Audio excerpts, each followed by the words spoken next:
Hey everyone, welcome to Community Readings for Collective Healing. I'm Cristela Valenzuela. If you are here for your first time, please drop me a message in the chat. Whoa, my chair is like not stable right now. Drop me a message in the chat. Let me know where you're joining from. I'd love to hear from you guys. Hey Lisa, thanks so much for being here. Today I'm going to do some mediumship readings, and I'll just wait for a few people to join while I make a few updates or announcements.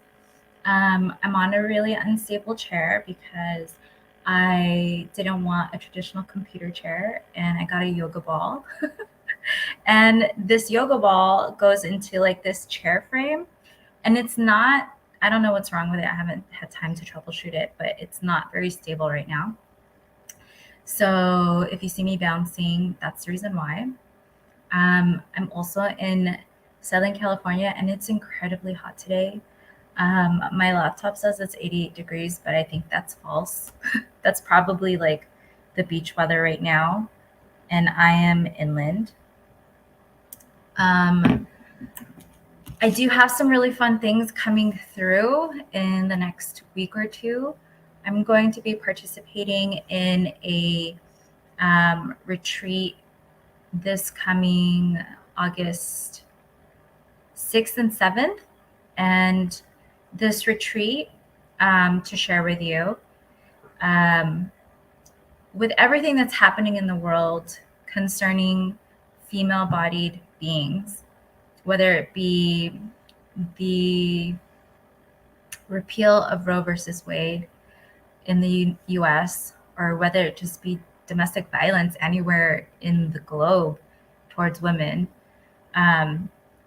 someone approached me to join them for a Divine Feminine retreat. And so what this is really a response to bring women and supporters of women together to help heal the collective. And so I'm really excited to be partnering with this retreat. Join my mailing list if you want more information. I'll be sharing more on my mailing list. I'm also really excited because I am taking a break from work next week from the job that I recently picked up, and I need a break. So I'm really pumped for that. I have some friends that I'm going to be hanging out with at the beginning of my time off, and then I'll be meeting my family in the Mammoth area to go camping. So some earth medicine, very beautiful. Other than that, that's really it that's going on right now. I've gone a little quiet on my socials and in my mailing list just because I've been integrating a lot of things and really thinking about how I want to move this mission forward. So I have some things cooking in this third eye of mine. So again, the most up-to-date place you're going to find updates is going to be in my mailing list, because I'll always share things with my mailing list. I may not be that consistent with my social media, and things are going to start to get more consistent with the Embodied Gathering. So head to my website. It's right there at the bottom, chrisellecan.com, to join my mailing list, and you can stay up to date there. I'm just going to give it maybe another minute or two before I jump into readings. But if you are joining for the first time, say hi in the comments. Let me know where you're joining from. If you're a returning visitor like Lisa, say hi and let me know. Thank you, Lisa. Yeah, actually, something I do want to share is so I'm really passionate about numerology as well. I'm just not as, I just don't share as much of it with people. And why? A good question is why. I don't know why I don't share more of it. But I really love numbers. Growing up, I was really good at math. And so numbers feel like a safe space for me. And when I got into numerology, I was really curious about the personal year cycle and how each year has a number, and that number is an expression of what you're going through that year, what kind of lessons you learned for that year. And this year is my 1 year. So last year was my 9 year, and cycles go through 1 through 9. 9 is really the culmination. And then the following year, it's usually like you count 1 through 9 and then you hit 10. You count 1 through 9 again, and then you hit 20. And then you go through 1 through 9 and then you hit 30. So the idea is every time you finish a 1 through 9 cycle, you're starting a new cycle that is elevated, that it starts higher than where you started, because you've got all these lessons that you've accumulated and you've integrated.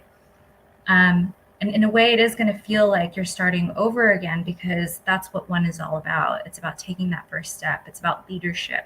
It's about not knowing anything, but still being propelled to move forward. And so in some ways, I mean, 1 is also known as new beginnings. In some ways, I feel like this year has been me revisiting old lessons.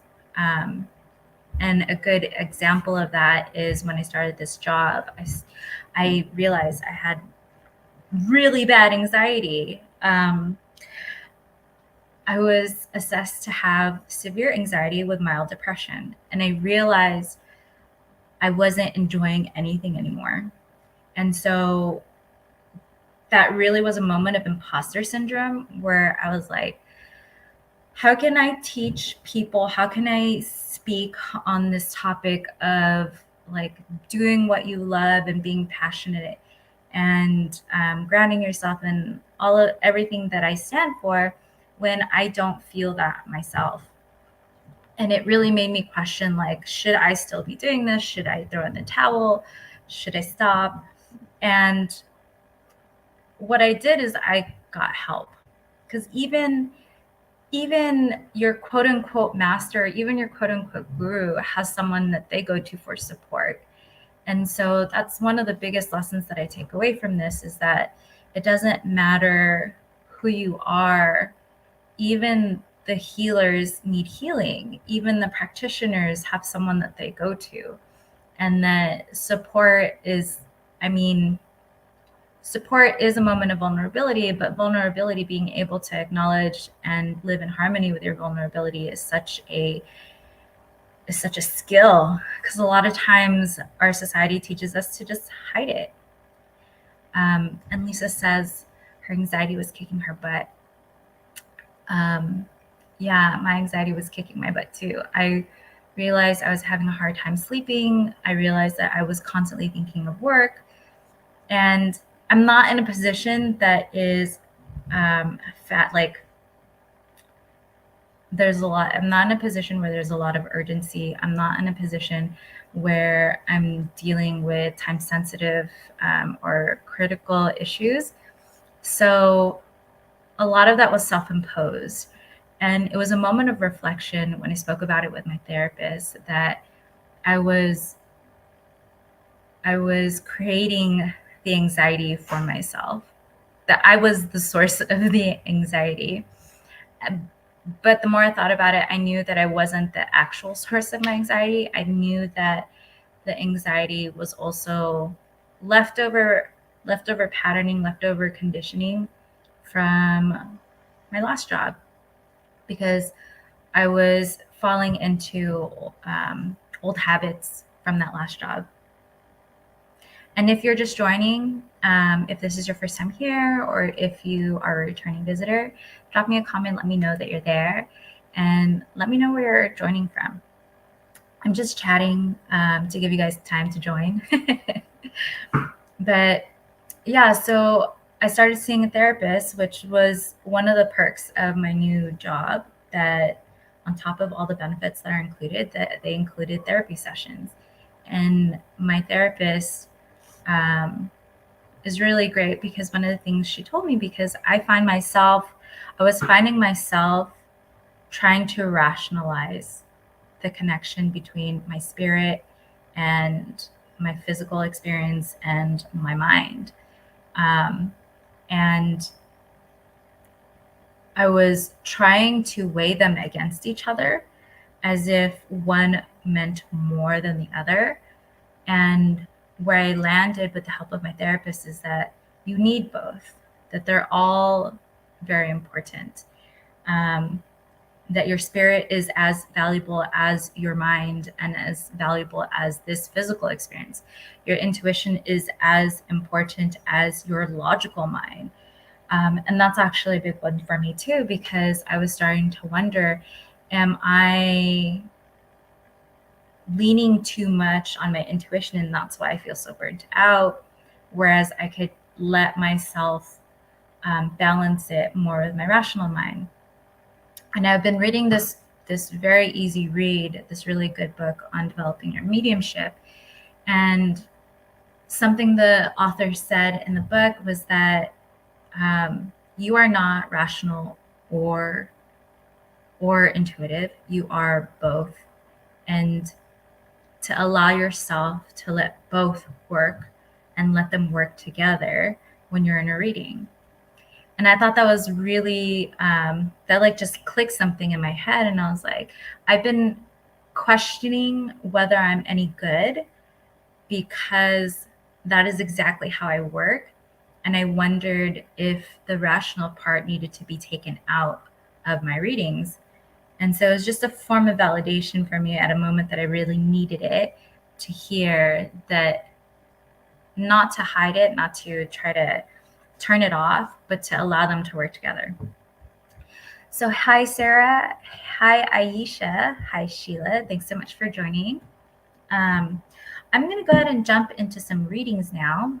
And just to let you guys know, I am going to have a group reading. I can't remember if it's in the in my calendar already, but I'm going to be coming out with some group readings on my schedule. So keep an eye out for it there. And if you guys are, I'm going to be doing something different with my psychic play circles. I'm going to start having an intermediate to advanced group. So that is going to change how I use my beginner play circle. But again, join my mailing list to stay up to date. All right. So the way that I like to do my readings is I like to do emoji readings. And with my emoji readings, I have you think of who you want to connect with or what question you have. And I just want you to take a deep breath. Take another deep breath. And take one last deep breath.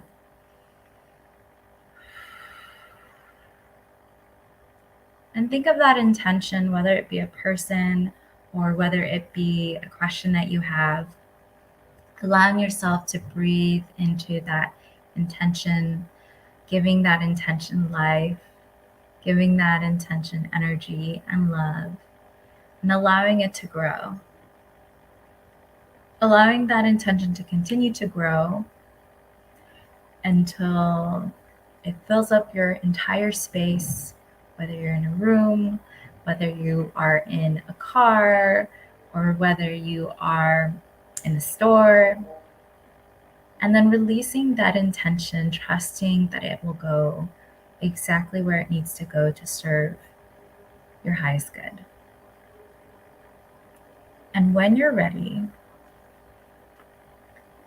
you can gently bring awareness back to your body and back into the space. And you can choose any emoji of your choice and drop it in the comments.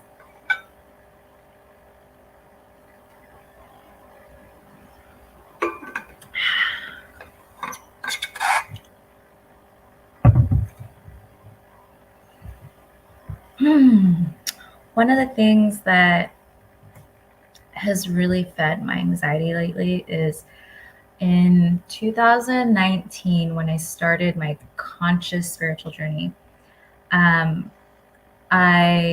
at the same time, maybe like a month or two after I took my first psychic development class, I went on the Jenny Craig diet.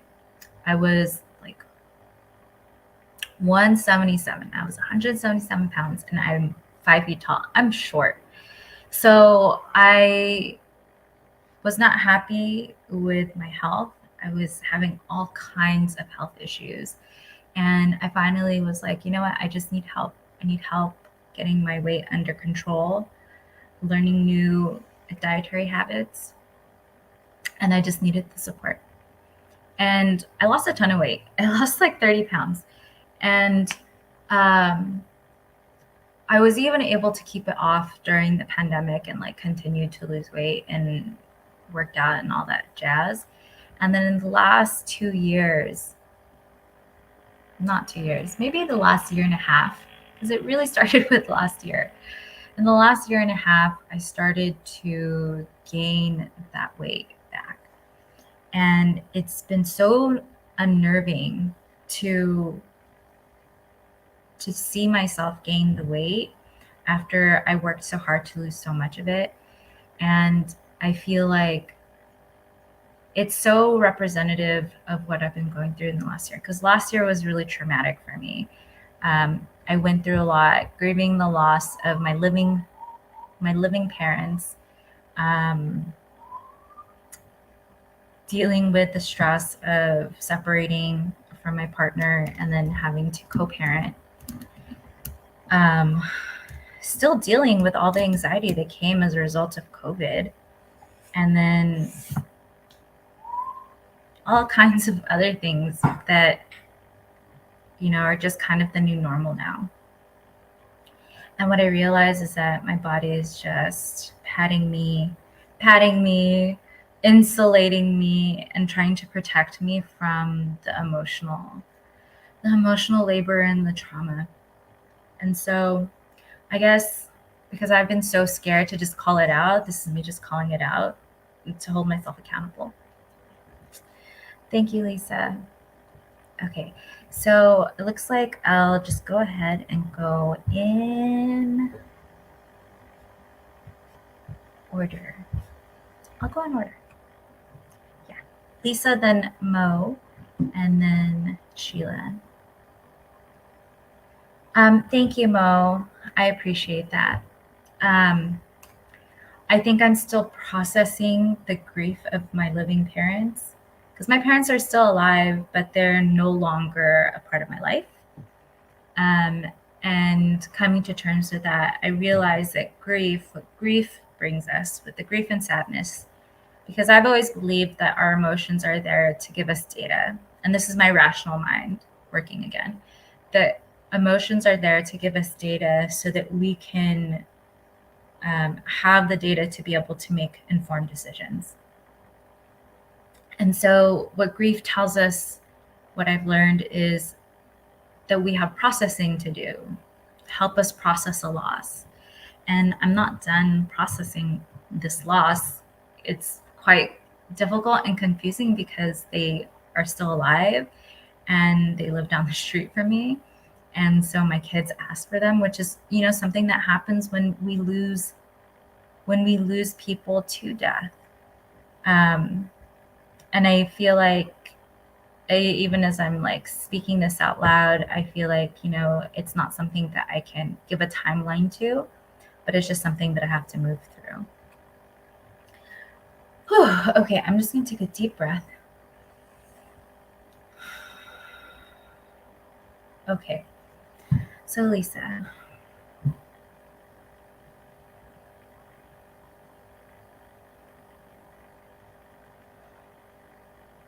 Okay, so for Lisa, I see this image of you, and it reminds me of like a glamour shot image. It's very misty looking, and it's got this very soft glow, but it also looks like you are quite glamorous and you're done up, and it almost looks like a glamour shot headshot, because it's just that part. And what I feel from this image is it feels like content, completion, like feeling fabulous. And I ask, but is she feeling fabulous? Because you can look fabulous and then not feel fabulous. And your higher self says, yeah, she's feeling fabulous.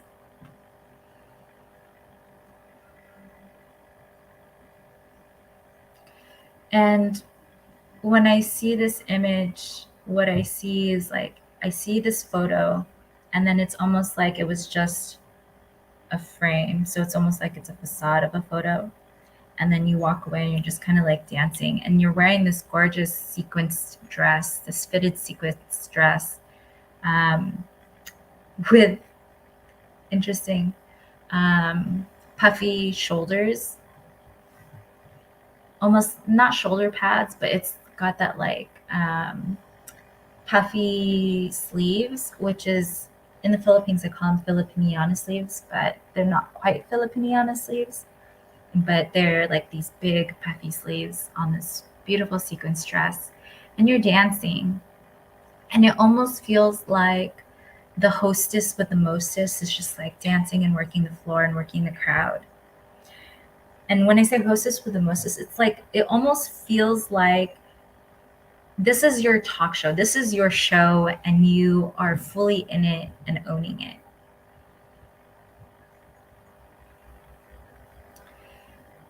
And it looks like there's a man that kind of stands up, and I feel like this is your partner or significant other.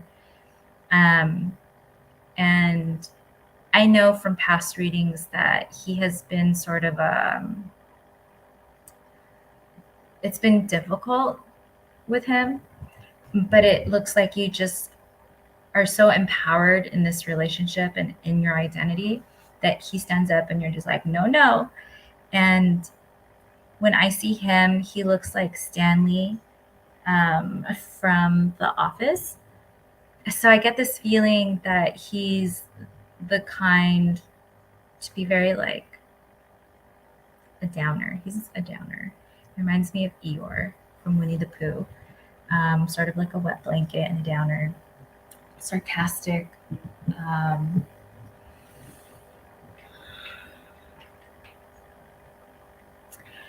And as I see you walking, just like taking your time, you're taking small steps, almost like, but you're dancing while you're walking. It's almost like you're strutting, but it's not a big strut.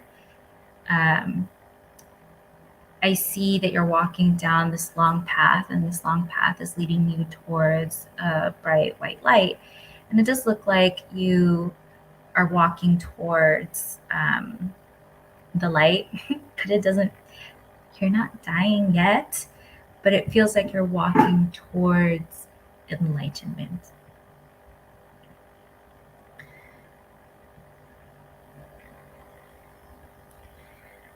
As you're walking there, what it looks like to me is as if you are walking through a dark forest.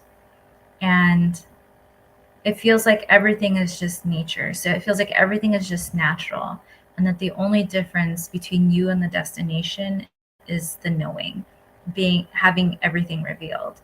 So um, I feel like what you're doing is you're walking down this path and you're working um, towards the knowledge, towards the being able to know, but it feels like it doesn't matter where you're going, because what is important is where you are now, the present moment.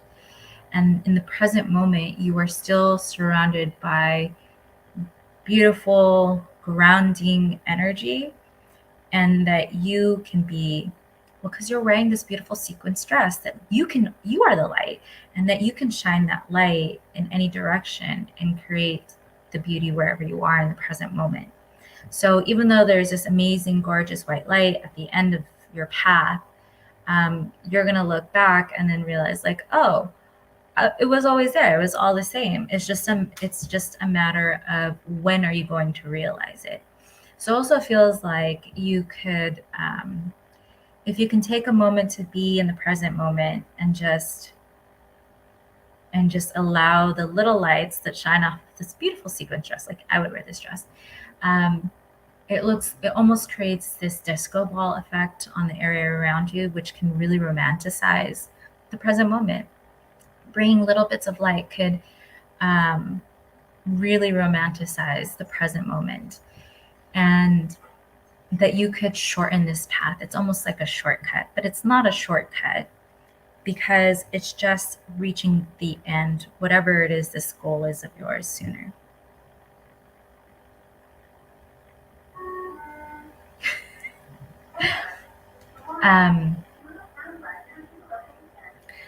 Drop me a comment if you can hear my Roomba in the background, because it's stuck in my fireplace. And I see that there's I feel like there are 3 guides. It looks like they're watching from above, and it's almost like in The Lion King when you see Mufasa take form in the clouds. It's like these guides are these gigantic figures watching over you from the clouds, and they're just like resting in the clouds watching you. And it feels like it's Jesus is one. I feel like the second one is an angel, and the third one I feel like is ancestral. And it's like they're rooting for you to make the path shorter. And they're just watching. It feels like you're on the precipice of just making that clip, because it's not about learning something new. It's about an appreciation for where you are now. And that appreciation for where you are now is what unlocks the belief that integrates it deep within your soul, within your spirit, that yes, I'm already there. So I'm just going to disconnect with your energy, Lisa. Thank you so much for letting me read for you. I hope that helps. Let's see here. So Lisa was sharing, I have stepped into my power with this relationship and working toward enlightenment, and my gifts are coming online. That's wonderful. And hey, Claire, thanks so much for joining. I got to see Claire a couple weeks ago in person, in real life, and give her like a real human physical hug. That was awesome.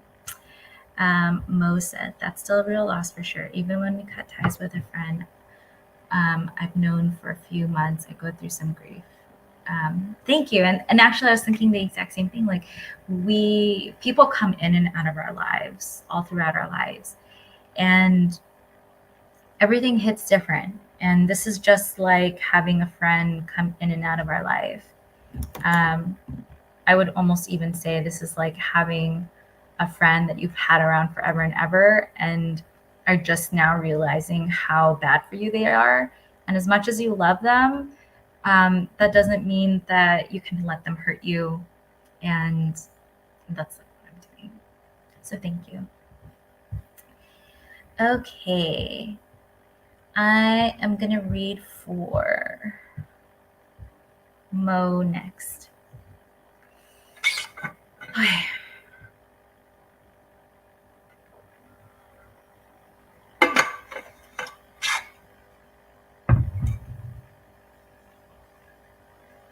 Okay, I just need to clear my energy a bit.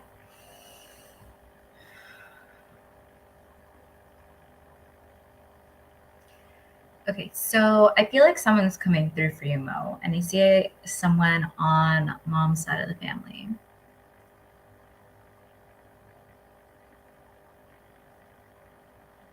Okay.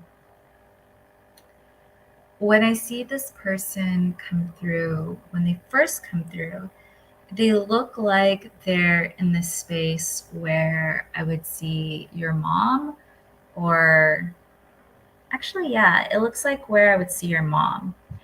And I see them like right there. And the way I see it is like if you are a graph or a chart,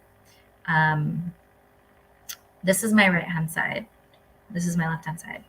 I would see it on my left of you, and it would be right here. It's like right here, and then right there, and then right there, and then right there. And I see this person showing up right there. So it's like the parent in the parent position, but they look really far away. It would be like, I see it as if it's like sitting on your shoulders, and it looks like this person is half a mile behind you. And so I asked them to come in closer so I could feel their energy and get a better look at them and connect with them stronger. And when I see them, I just see this white. It's almost like when you're like in really old movies where they just put a sheet over someone and they say they're a ghost. It's almost like that, but it's not a sheet. It's just that they're all white.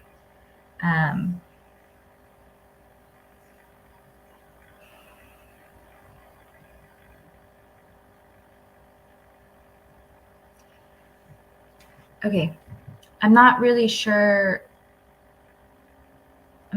what this is. I'm going to just explain what I see. So when I connect with this person, I see a tall, slender woman, and she has red hair. She's very fair skinned, and I feel like she's shy.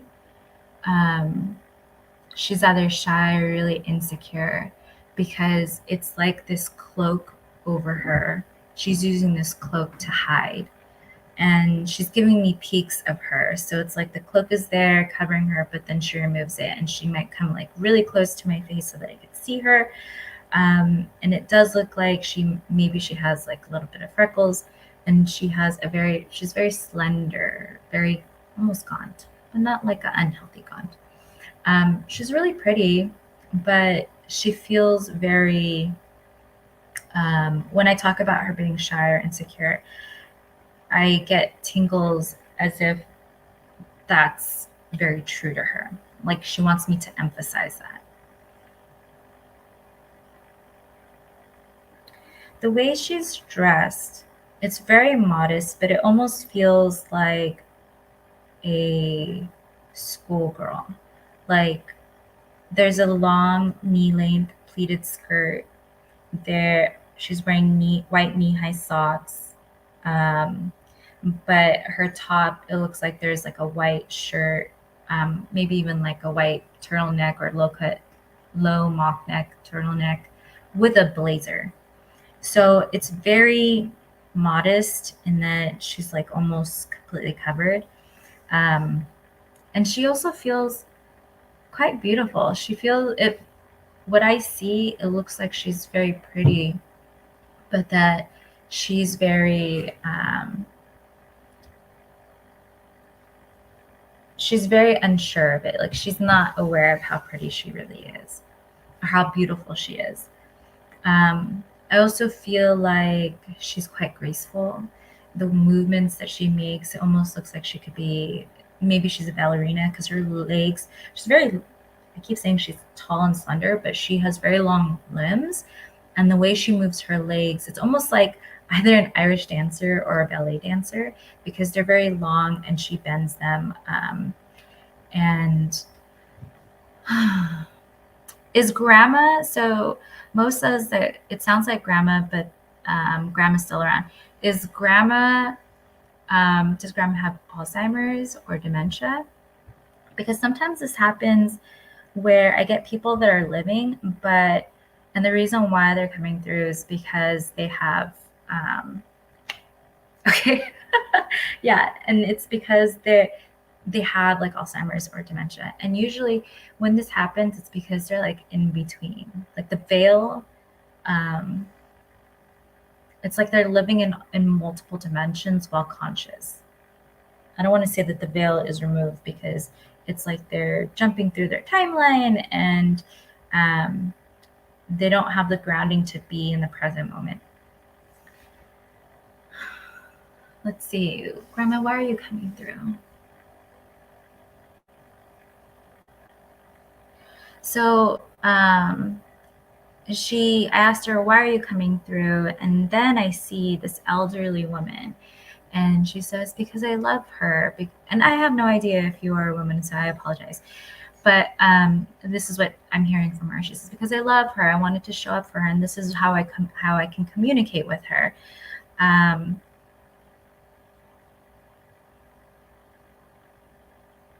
She is showing me her with you, and I see her standing with her. I feel like she's in old age, that she's shrunk, that she's become quite small.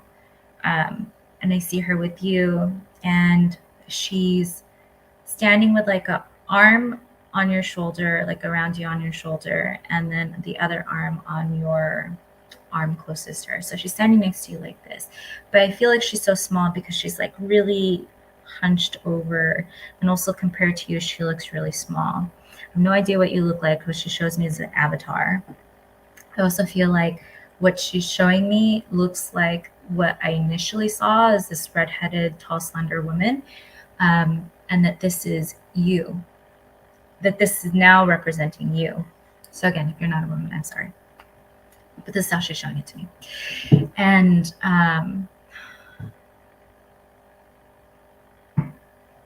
she says, I want her to know that I'm always here. It feels like, because when spirit shows me how they're connected to you, they show me this avatar, and how they interact with the avatar represents how they are interacting in your life. And it feels like there's a symbiotic relationship here, and that she's holding on to you to help herself stay up. But it also feels like she, even in the state that she's in this fragile, older state that she's in, that she's also like trying to usher you, but also protect you. And I say usher you because it feels like she's pushing you forward, like guiding you somewhere, and protection, because it feels like the way that she stands behind and next to you almost feels like, if you ever seen celebrity paparazzi photos and you see them with their bodyguard or with another person, and they're like standing next to them, and it's like they're trying to guard their back, but they're also trying to help guide them forward. That's what it feels like.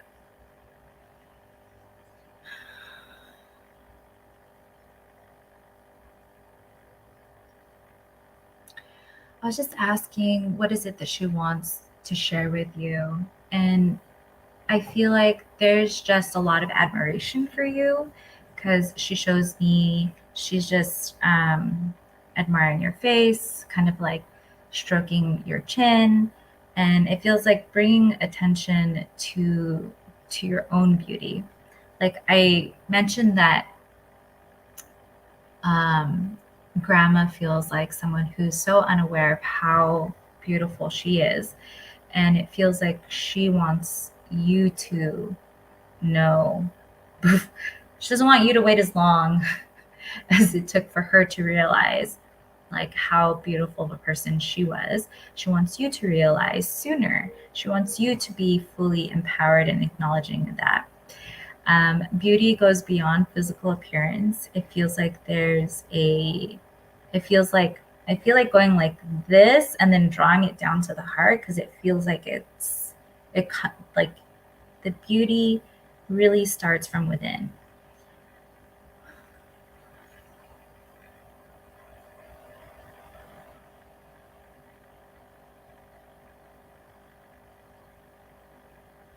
I feel like dancing, she keeps bringing attention back to dancing, and it feels like that's something that she's missing. And I feel like just the reminiscent dancing, like it doesn't even need to be the dancing that she did before, but it feels like she wants to dance with a partner. So it reminds me of this Amazon Echo, I think it's Echo or Alexa commercial, where this older couple is dancing to an old song, and it feels like, they're just reliving old moments, even though the dancing is not the same. It's just reliving those moments in memory and bringing them back. So I feel like she wants to have more of that. She wants to relive more dancing. She just keeps bringing it back.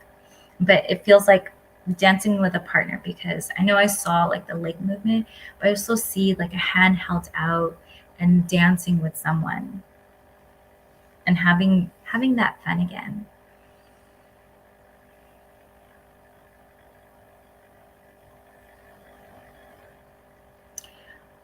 She's also bringing my attention to, it looks like there's like a two people, and there's like an argument that happens between them.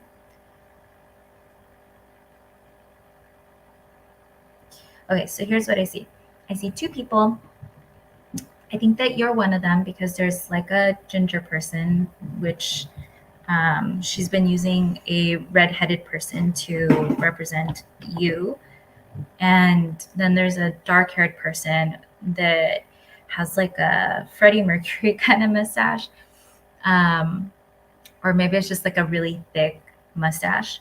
But it feels like these two people, actually, it doesn't feel like so much an argument as it is that the dark-haired person is just kind of mean.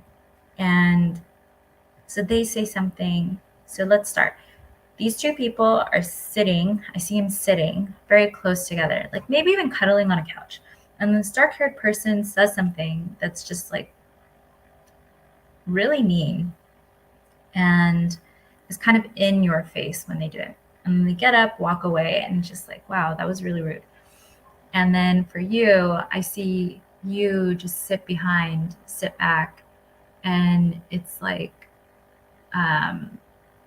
they leave. It's almost like an emotional drive-by. Like they were just super rude and then just left you there. And it feels like this is a pattern that grandma wants to bring attention to. One of the things though is that she comes in and sits with you, and it feels like she sits with you to comfort you, because what I see is you are there, you're stuck there, and you're just thinking about like how crappy this feels. But she wants you to know that, um, as I was speaking earlier, our emotions are data. And it's like she wants you to think about how it makes you feel and what you want to do with that. Because it feels like it goes back to how she felt so insecure and shy and was so unaware of like her beauty.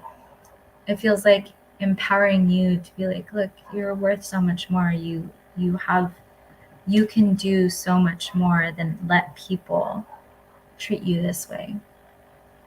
And it feels like that's really big, because I see a very emphatic shaking of the head that she's giving me.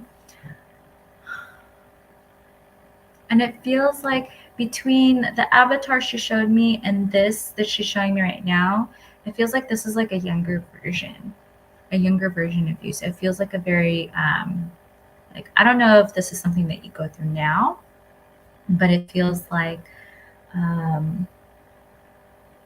this is something you definitely went through when you were younger. And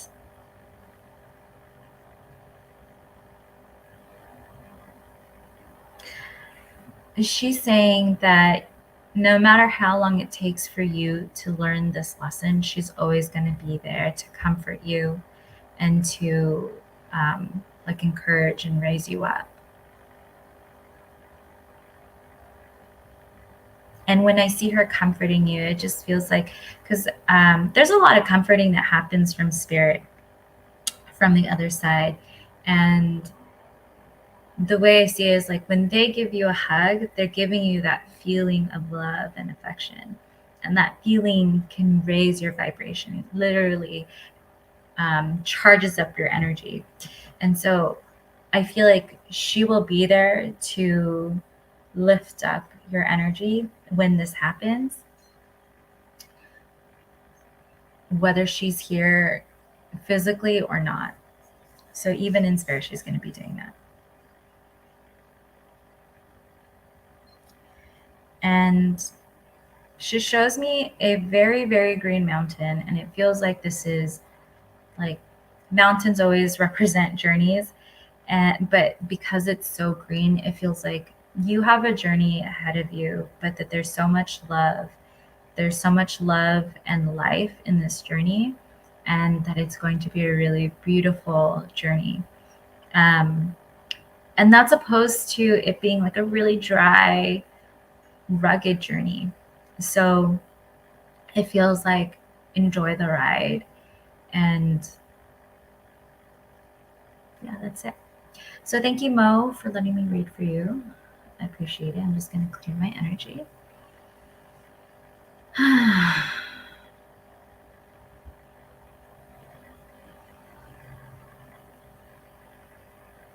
Okay. And I do have time left for a short one. So Sheila, let me know if you're still here.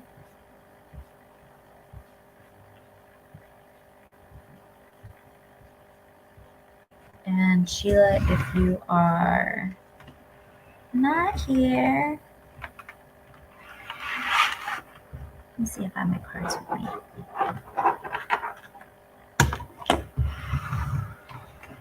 Awesome. And thank you so much, Mo, for letting me read for you. I'm glad that it was helpful or that you enjoyed it. Okay.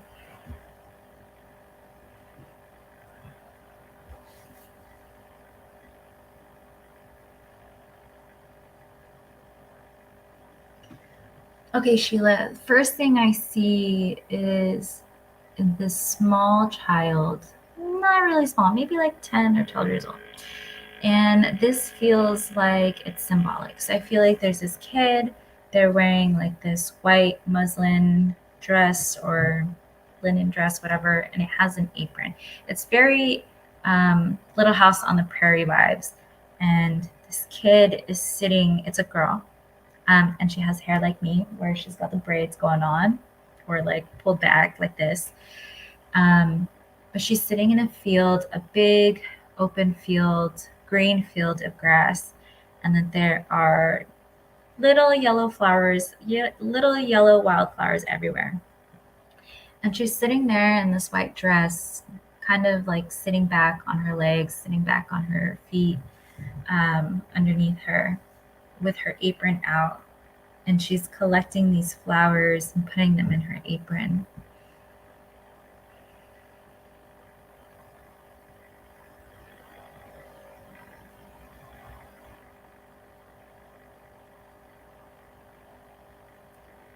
Okay. I ask if this little girl is you, and I get no, that it's not you. This little girl, so I try to figure out how is this little girl connected to you?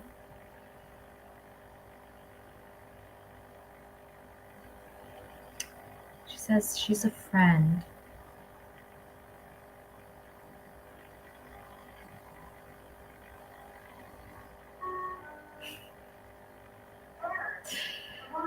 I need to put my Roomba back on its charging spot. So I get the feeling that this girl is a spirit guide. So why is she coming through and how is she connected to you?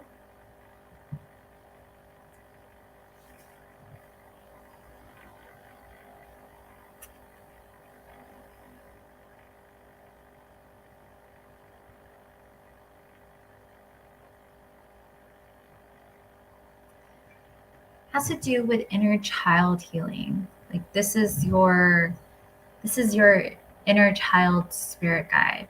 So I know when people do inner child meditations, oftentimes what they're seeing is themselves as a child, but that's not always what you see. Like I know one of my friends did an inner child meditation, and she saw like this little boy that was with red hair, and she's not a boy, and she's also not Caucasian.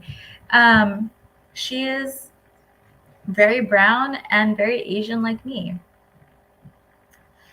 But this is not your inner child. It feels just like it's a spirit guide meant to help with your inner child healing. So why the flowers?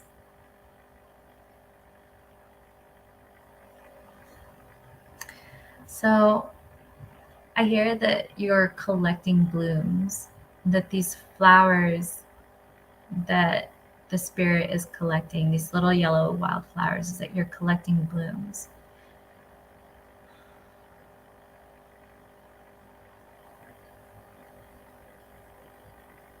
She says you're collecting moments, and it's like you're waiting.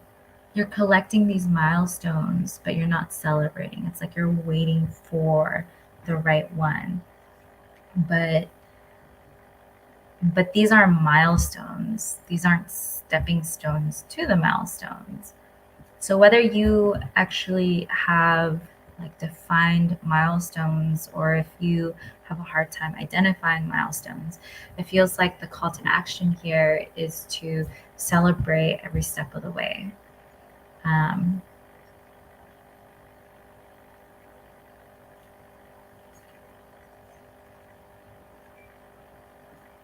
when I talk about celebrating every step of the way, what I start to see is the spirit guide, this young girl.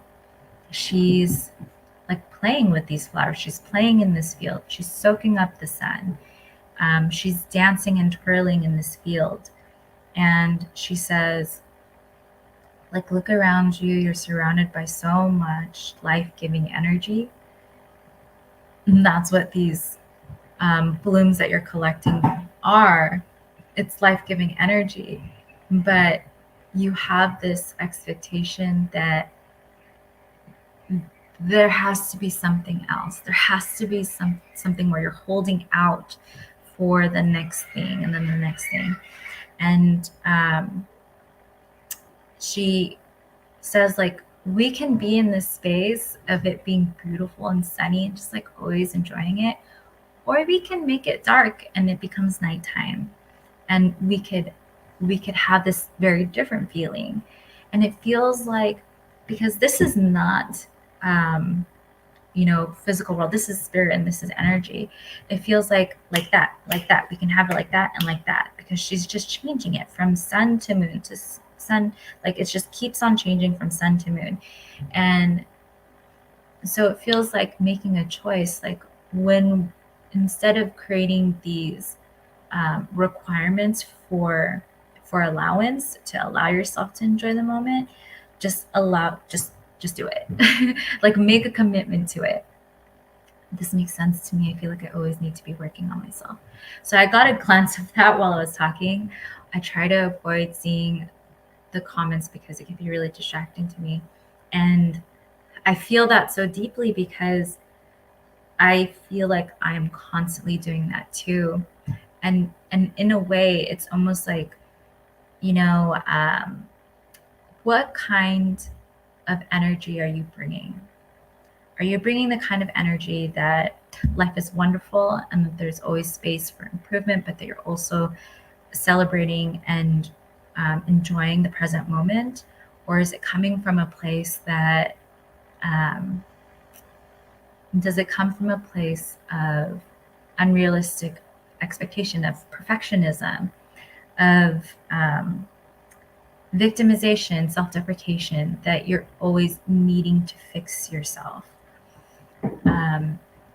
Does it come from a place of curiosity and joy, that you're like, oh, what more can I do? What else is involved with this?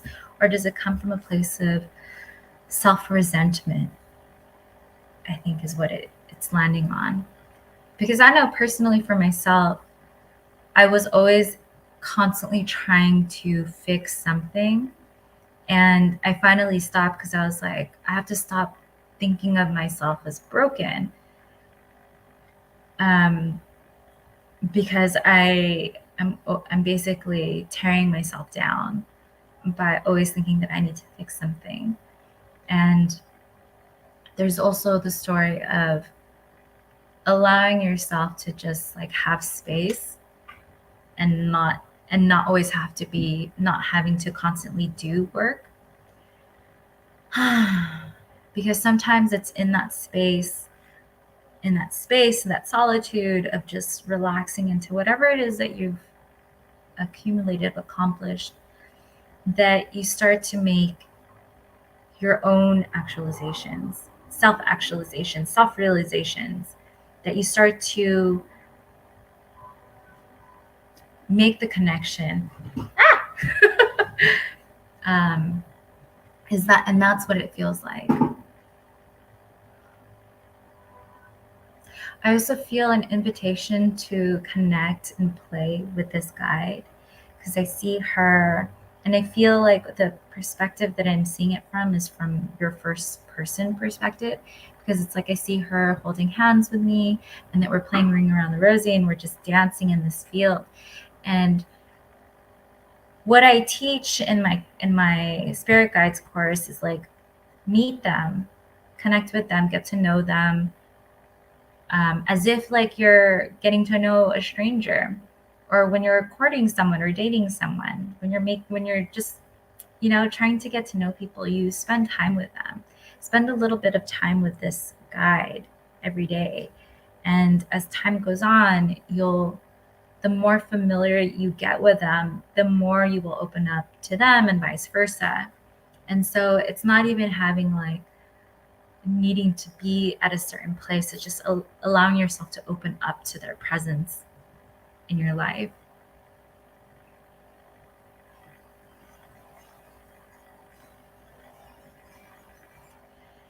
And what it feels like, so I see her lead you into a forest, and it becomes very shaded and dark. Not dark like creepy, well, like a little bit creepy, but there's still light, you can still see. But it feels like she leads you into the forest, into the thick of the forest. And as you become covered in shade, she's still there with you. So even if you're not at the place, like it feels like you might even be the kind to beat yourself up for not like jumping instantly into gratitude and enjoying everything and just like having zest for life. Wherever you are, she's with you, and she's always going to be with you. And even if you ruminate in this space of feeling like you need to constantly work on yourself, even if you ruminate in the shadow work, she's always going to be there trying to bring you out to play, inviting you out to rest and to play. So it feels like, don't beat yourself up over anything. Like she's just always going to be there for you.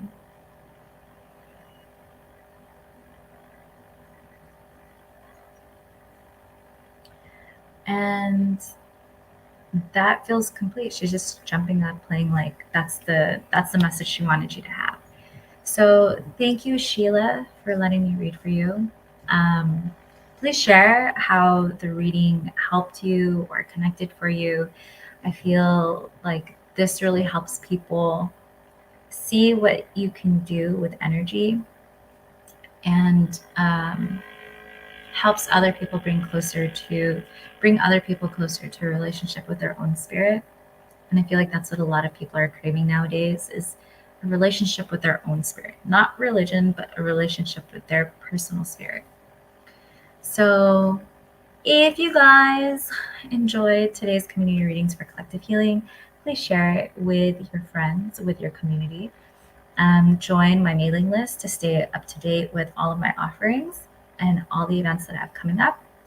And I will see you again next month, third Thursday of every month, right here at 5 p.m. Pacific time. Have a wonderful day.